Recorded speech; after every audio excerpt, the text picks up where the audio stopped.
Shake Shack started as a single roadside hot dog stand in Madison Square Park, promising fresh antibiotic-free beef and a premium experience. Founded by hospitality guru Danny Meyer, it built a cult following on made-to-order burgers and long, winding lines. By 2004, its first permanent restaurant cemented its fast casual identity. Higher quality and hospitality than fast food, but slower service. Over the next 2 decades, Shake Shack grew steadily, reaching over 500 locations worldwide by 2024 and generating more than $4 billion in revenue. In this video, we'll trace Shake Shack's rise from New York parks to global hotspots and reveal how it's borrowing fast food strategies and local flavors to conquer emerging markets.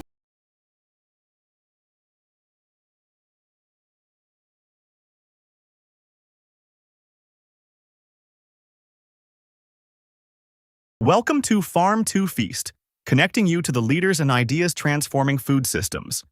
Subscribe and grow with us.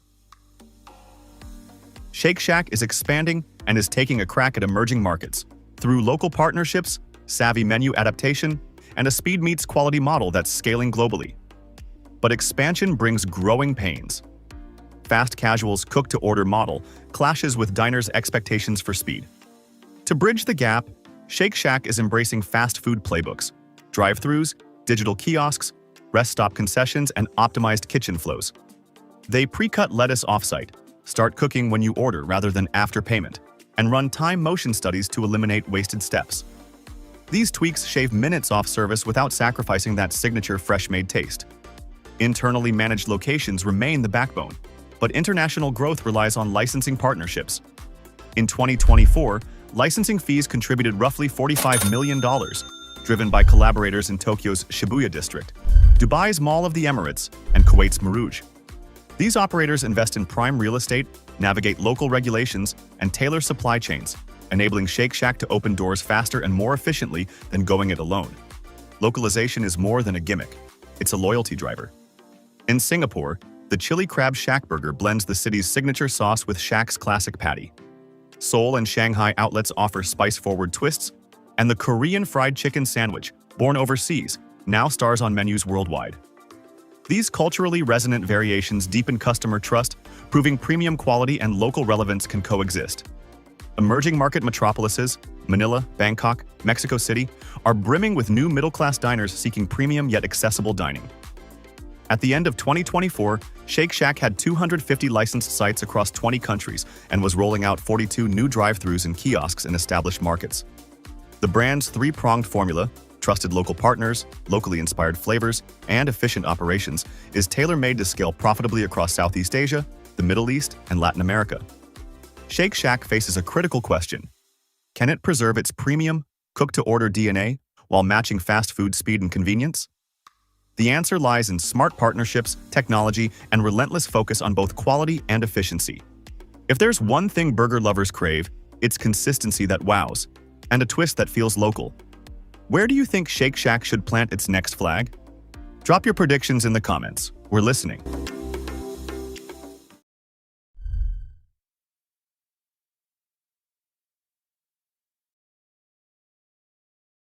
May 2nd, 2019. Beyond Meat stock exploded 163% on its first day of trading. Wall Street went crazy for a company that didn't sell traditional meat. Fast forward to today, that same stock has crashed 98%. From $239 to $3.40. This is the story of how plant-based meat went from revolutionary to rejected, and why the next chapter might surprise you.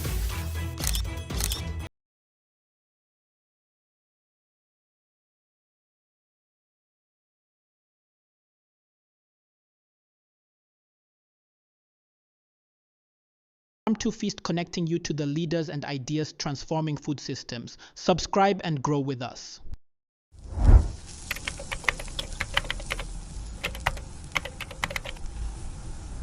Beyond Meat had one audacious goal: disrupt the $1.4 trillion global meat industry with plants that bled, sizzled, and tasted like the real thing. Here's what made it work initially. They weren't just mixing vegetables. Beyond Meat and Impossible Foods, a leading competitor, spent hundreds of millions on custom extrusion technologies, industrial machines that transformed pea protein into something that actually chewed like beef. Impossible went even further, engineering heme from genetically modified yeast. Heme is the molecule that makes meat taste like meat. For the first time, plant-based didn't just approximate meat, it fooled your taste buds. The results were immediate. Burger King launched the Impossible Whopper. Carl's Jr. added Beyond Burgers. Suddenly, plant-based meat was everywhere. Consumers noticed. By 2020, the global plant-based meat market hit $1.3 billion, up 46% in just 1 year. Analysts compared it to plant-based milk, which had captured 15% of the US market. The logic seemed bulletproof. If plant milk could go mainstream, why not plant meat?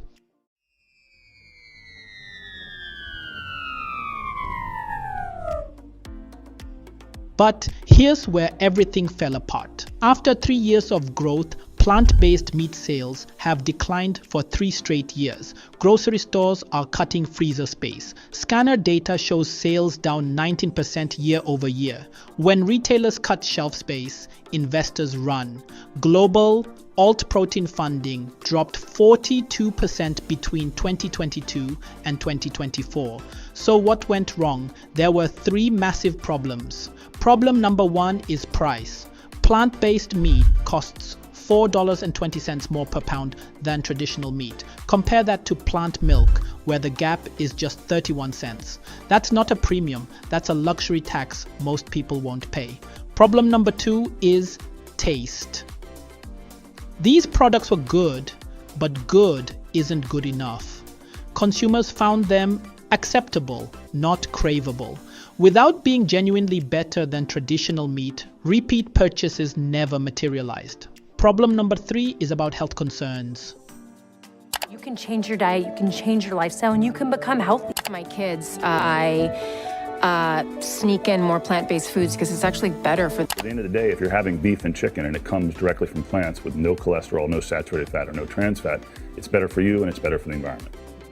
Initially marketed as healthier, these products came under fire for being ultra-processed with a 20-plus ingredient list. Nutritionists questioned whether they were actually better for you. The traditional meat industry fought back hard, seeding doubt through social media. Then COVID hit, restaurant sales collapsed, forcing Beyond Meat to pivot to retail. But that couldn't offset losing restaurant partnerships, especially with drive-through complexity killing adoption.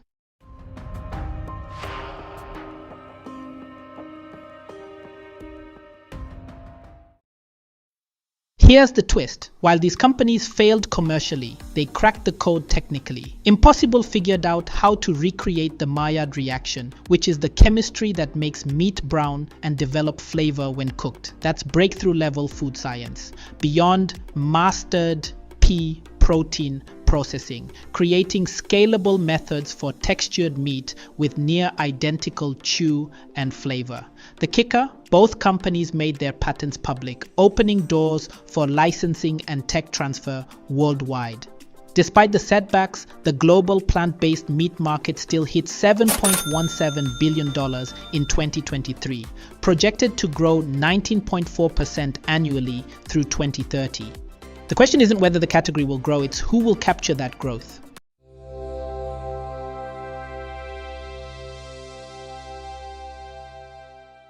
The next wave of food innovation probably isn't coming from Silicon Valley. It's rising from emerging markets with completely different strategies. In Malaysia, imported plant-based mince costs double what fresh chicken does, making it a non-starter for most. But entrepreneurs in these markets aren't copying the US playbook. They are doing 3 smart things. Licensing proven tech. Instead of reinventing the wheel, startups license extrusion systems from giants like Beyond or Impossible.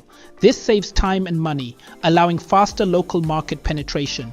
They are also using local ingredients. Think jackfruit in Indonesia, millet in India, or Bambara groundnut in West Africa. These are affordable, climate resilient and culturally familiar, not foreign imitations but homegrown solutions, and they are solving taste and price. As Good Food Institute's Mirte Goska says, if we don't crack the price in Asia, alternative proteins will stay niche. Beyond Meat's recent struggles don't mean the category has failed, it's just maturing.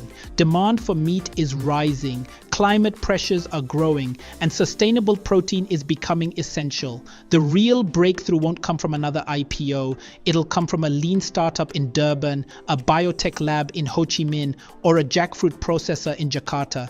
These aren't just food tech trends, they're solving the core challenge: affordable, delicious, climate-smart protein. The plant-based revolution isn't over, it's evolving. So we've covered Shake Shack's premium strategy and Beyond Meat's plant-based push. But while everyone was watching those big moves, something more interesting was happening underneath. The whole QSR burger world just changed, and everyone completely missed it. 6 in 10 adults said that they've changed dining habits due to Delta, and 19% said that they've stopped going to restaurants altogether. McDonald's is finally serving its limited-time $5 value meals. As fast food rivals Wendy's and Burger King both launched $5 value meals of their own, looking to attract value-conscious consumers. Some of the biggest shifts are happening right now. So let's dig into it and see exactly where this industry is.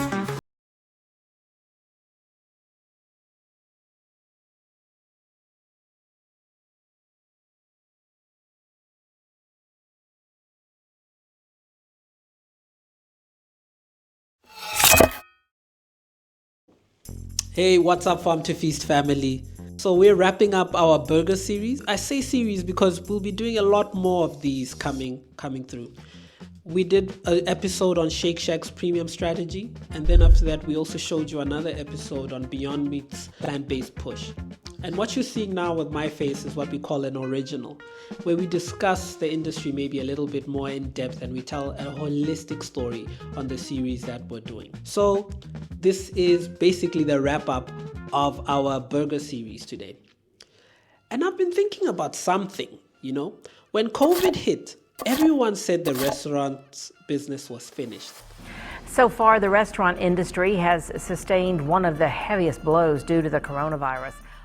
But what actually went down was completely different. Smart operators didn't just survive. They actually thrived and rewrote the playbook. And we're seeing those results everywhere now. So March 2020, lockdowns were everywhere, restaurants scrambling. But most people missed the real story. This wasn't about staying alive. This was about fast forwarding 5 years of change into 5 months. Everyone became essential overnight. Ghost kitchens started popping up in every strip mall. Brands that were ready for this shift suddenly had a massive head start. The numbers were wild. Digital orders jumped from 30% to 70% in some markets. But when things reopened, those numbers stayed high. So we're talking about a permanent shift in how people were thinking.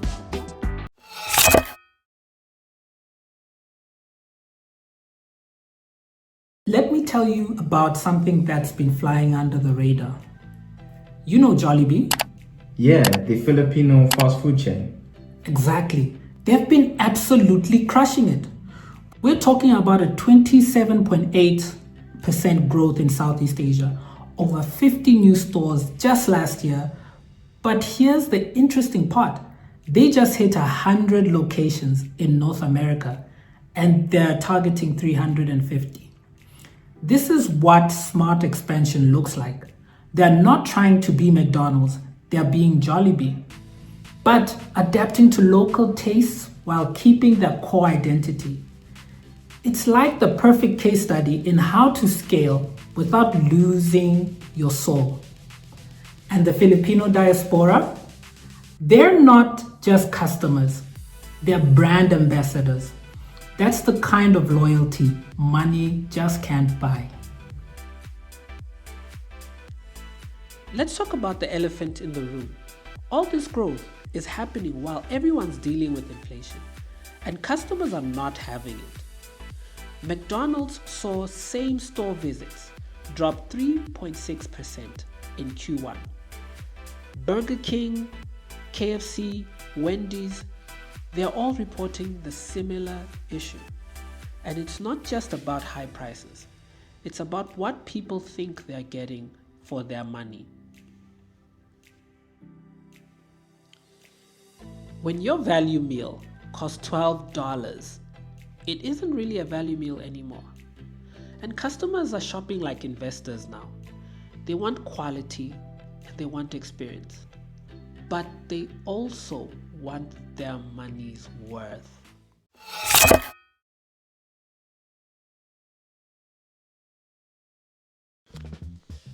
So how are these chains fighting back? I'm seeing 4 main strategies right now. The first strategy is value menus are making a comeback. McDonald's is bringing back McValue. Sonic's has got the 99-cent items. It's 2010 all over again, but with better apps. The second strategy is the barbell approach. Cheap stuff on one end and premium on the other. So you can get a $1 burger or a $15 artisanal sandwich. There's no middle ground. The third strategy, digital loyalty programs are becoming lifelines. Your app isn't just for ordering. It's for exclusive deals, game points, systems, etc. It's about building relationships and not just selling food. And the fourth strategy, AI and automation everywhere. Supply chain optimization, waste reduction, and better forecasting. The savings don't always reach the customer, but they keep the business profitable.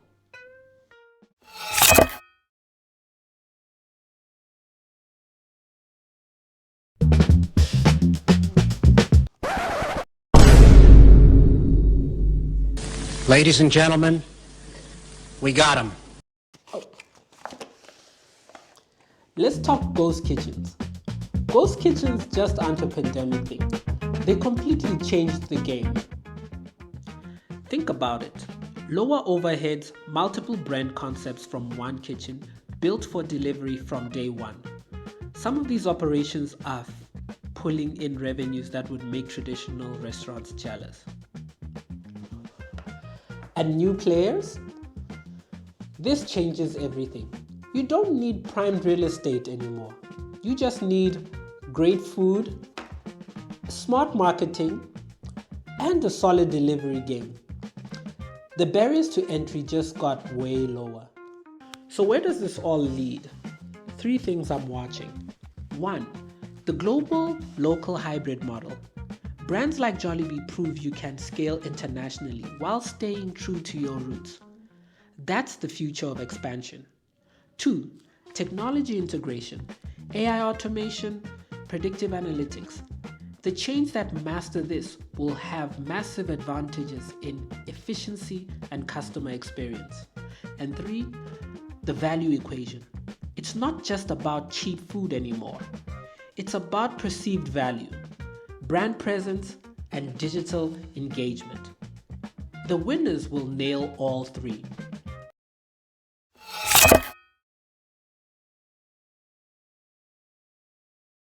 Look, when we first started this series, it was about Shake Shack, and we talked about their premium positioning. Then with Beyond Meat, it was about their innovation and disruption. But this final piece, this is about adaptation and evolution. The burger business isn't just surviving, it's transforming. And honestly, that's what makes it so fascinating to watch. The players that win from here aren't necessarily going to be the biggest or the oldest. They're going to be the ones that understand this new landscape. Ghost kitchens, digital first experiences, global flavors, local adaptation, and yes, actual value for money. So whether you're thinking about starting a food business, investing in QSR stock, or just curious about where your next burger is gonna come from, this is the story. This is not just about food. It's about technology, it's about economics, it's about adaptation, and honestly, I think this is just the beginning. If you enjoyed this deep dive, hit the subscribe button. We've got more food business breakdowns coming. I'm Norris, this is Farm2Feast, and we'll see you on the next one.